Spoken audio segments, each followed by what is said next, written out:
Teguh Iswara dorong peningkatan SDM konstruksi, ratusan tukang baru antusias ikuti sertifikasi. Ratusan tenaga kerja konstruksi di Kabupaten Baru antusias mengikuti kegiatan pembekalan dan uji sertifikasi kompetensi yang digelar di Jalur 2, Kelurahan Sumpang Binangae, Rabu pagi, 15 Oktober 2025.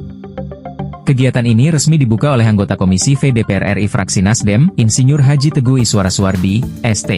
Sebagai langkah strategis meningkatkan kualitas SDM di sektor konstruksi. Kegiatan ini merupakan hasil kolaborasi antara Balai Jasa Konstruksi Wilayah ENA Makassar, Balai Besar Wilayah Sungai Pompengen Jenebrang, dan Komisi 5 DPR RI. Tujuannya, untuk memastikan tenaga kerja konstruksi di Baru memiliki kompetensi sesuai standar nasional. Semacam edukasi kepada para pekerja bahwa ketika nantinya bekerja di lapangan, harus selalu memperhatikan aspek keselamatan tak semua.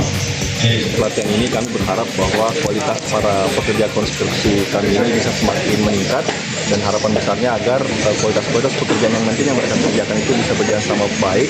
Dan juga untuk para peserta kami selalu berharap agar ketika nantinya ada proyek di daerah bisa mengandalkan para pekerja dari daerah itu sendiri, dan yang bisa kita pastikan memiliki kualitas pekerjaan yang baik. Pembekalan ini mencakup teori, praktik, dan asesmen untuk menghasilkan tenaga kerja yang profesional dan siap menghadapi tantangan industri konstruksi modern. Sementara itu, Sekretaris Daerah Baru, Abu Bakar, Esos menyambut baik inisiatif ini. Ia menilai kegiatan tersebut sangat mendukung pembangunan daerah dan nasional.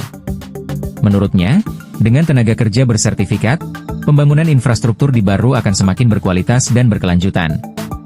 Acara pembukaan juga dihadiri pejabat Balai Jasa Konstruksi Wilayah ENA Makassar, Balai Besar Sungai Pompengen Jenebrang, serta perwakilan BNSP Sulawesi Selatan.